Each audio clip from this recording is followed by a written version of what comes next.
Hi, my name is Paul King. I'm with ITeck Solutions in Washington, D.C. We're a local MSP. We do everything from CIO services down to break fix to cloud services, pen testing, basically any aspect of IT we handle. This is Aaron. I'm one of the technicians and consultants for ITeck, and we're here today to talk to you about how we solve problems and some of the more interesting cases that we've had. Yeah. So I know you have a story to tell, but my biggest success story was we had a client up in Bethesda, and they had 12 servers, and this was probably 5 years ago. And the HVAC people were doing maintenance on the HVAC in the server room, and they accidentally opened the wrong valve, and 10,000 gallons of water dumped before they could get it shut off all over their servers. It happened on a Friday afternoon, and we had them 95% back up by Monday morning at 8. We brought in everyone. Our entire staff was there, dealing with Dell. Luckily, this specific client listened to us, and they had 4-hour response on all their servers from Dell. So that is the biggest DR our disaster recovery that I've ever seen. What about you, Aaron? Well, this is a little bit smaller, but also a little bit weirder. It happened on Friday the 13th. Of course. And I was heading in for a lazy day in the office, nothing scheduled, when you called me and told me to get off the train and go to the client site because somebody had clicked a link they shouldn't have and had allowed some malware to install on their computer that was encrypting files. So I arrived at the client site, was able to determine the time the encryption occurred. Because they used a data backup, we determined the encryption began at 4:15. Our most recent data backup was 4:10 p.m., so we lost a grand total of 5 minutes of work.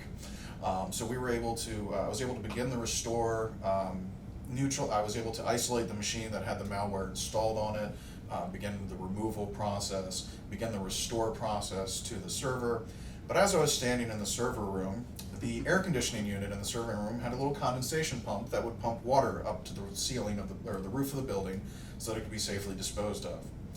Well, that pump decided to break and start spraying water all over the room.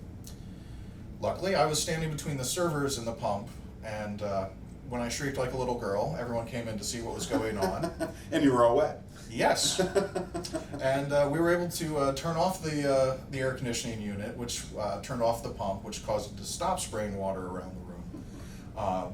Thankfully, the building people were able to locate an additional pump and repair it before there were any temperature issues in the room. But that was probably the weirdest Friday the 13th I've ever had, because if they hadn't had a malware attack, the pump would have sprayed water all over their computers, all of their servers, which is not 10,000 gallons of water, but still not a fun experience. And computers and water normally don't like each other. They're not very friendly. I'm still a little wary of water-cooled computer systems. And I would say that is one of the biggest worries for our small and medium business clients is ransomware.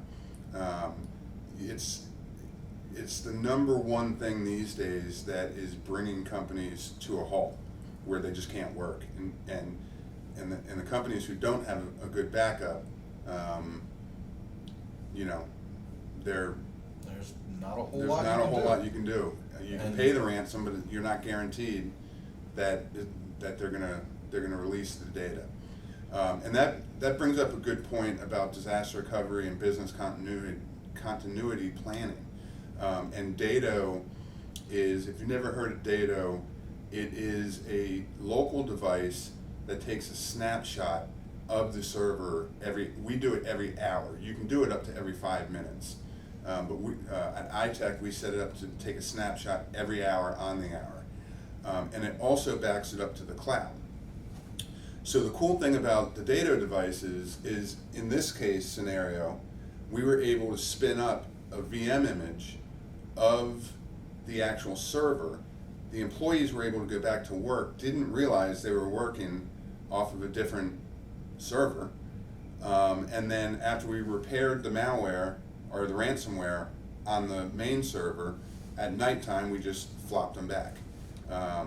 And if, let's say, the building burned down, you can actually spin the same image up in the cloud.